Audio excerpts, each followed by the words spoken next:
When a hedge fund is in cash, the cash is not sitting in a bank account, the way you and I think about sitting in cash.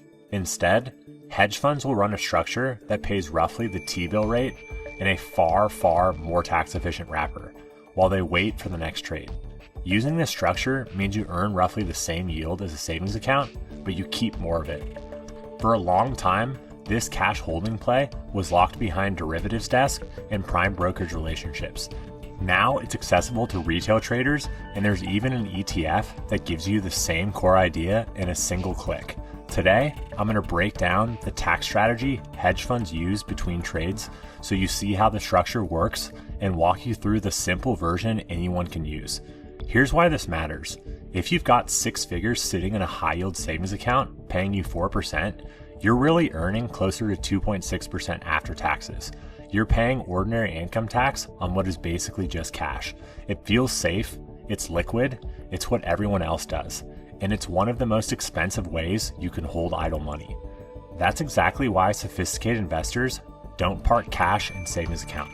Let's get into how they actually do it. If you're new here, I'm Mark Anderson, construction worker turned 0 DTE and multi-strategy hedge fund manager of MBH Capital Management.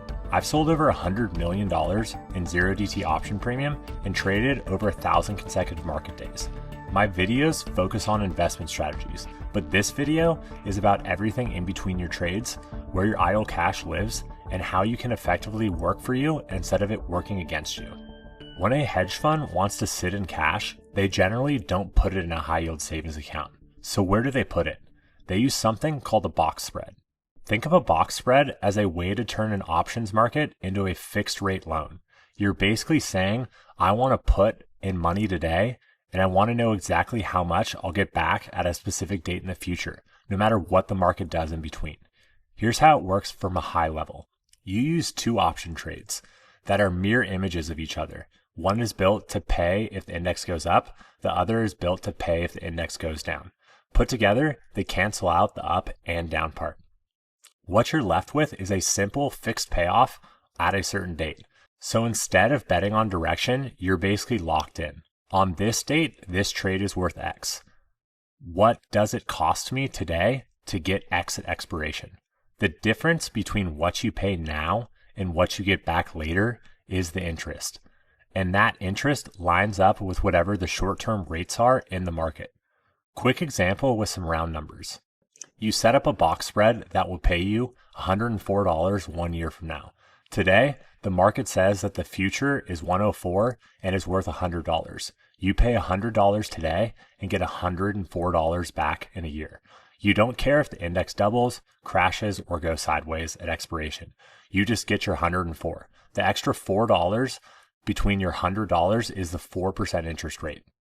That's the whole idea of the BOXX spread. You're not trying to outsmart the market. You're just using the options to lock in the interest rate the market is already offering you and take it as your return. Now let's compare the BOXX spread to a high yield savings account so you can see why this matters.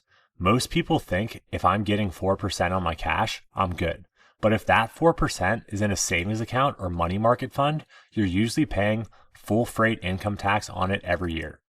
So if you're in a high tax bracket at a 35% rate, your 4% turns into about 2.6%. You see 4% on paper, but what actually sticks to you is much less. You cannot defer that tax. The bank gives you a 1099, end of story. Here's the difference. When this is wrapped inside a BOXX spread, a lot of that return shows up as price growth, not the steady income stream of taxable interest payments. You still owe taxes on it eventually. This is not free money or a secret illegal hack. But instead of getting a tax bill every single year on your high yield savings account, more of that growth can compound inside the fund, and you generally deal with the tax when you sell it. Over a few months, that doesn't matter much. Over 5 or 10 years, the gap between taxed every year and let it compound then pay becomes real money. That's the whole point here. Same basic 4% environment, very different after-tax outcome depending on where you park your cash. Doing BOXX spreads manually is not beginner friendly. You're managing strikes, expirations, margin, execution, and roll schedules. If you're thinking, okay, cool idea, but I'm not ready for options trades, that's exactly why ETF BOXX exists.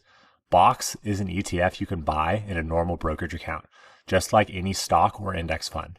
Under the hood, the manager is running those box spreads for you that we just talked about.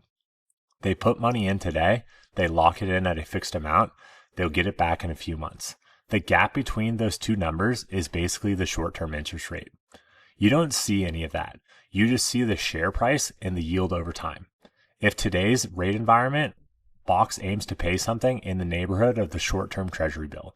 If T-bills yield around 4%, BOXX is trying to live in that same zip code after any small fees.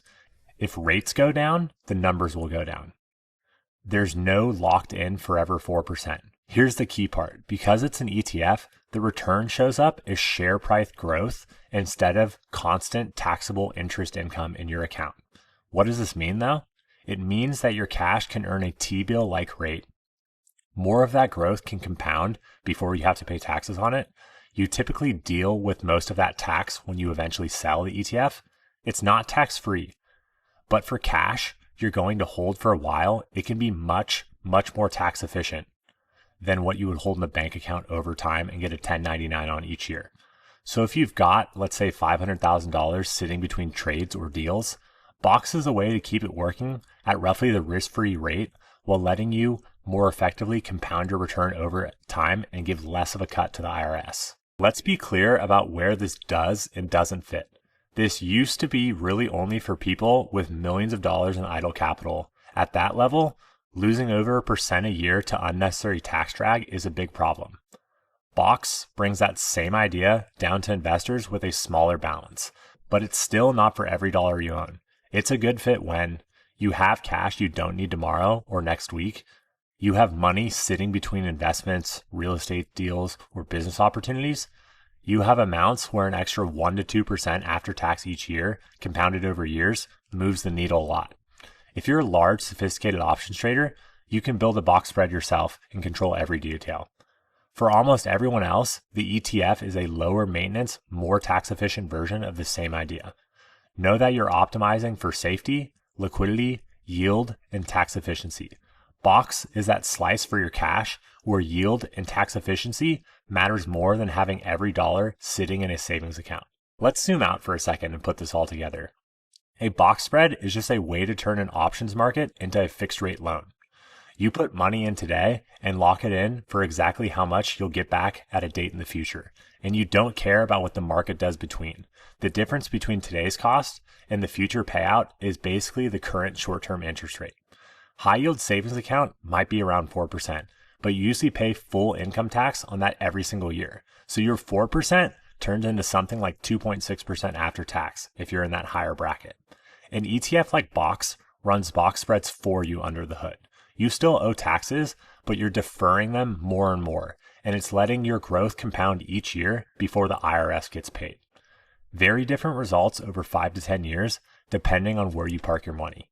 Inside our multi-strategy and zero DT hedge fund, we obsess over small things like capital efficiency and tax efficiency to make every dollar do as much work as possible for as long as possible in the most tax efficient structure we can find. If you've made it this far, you clearly care about how this stuff works.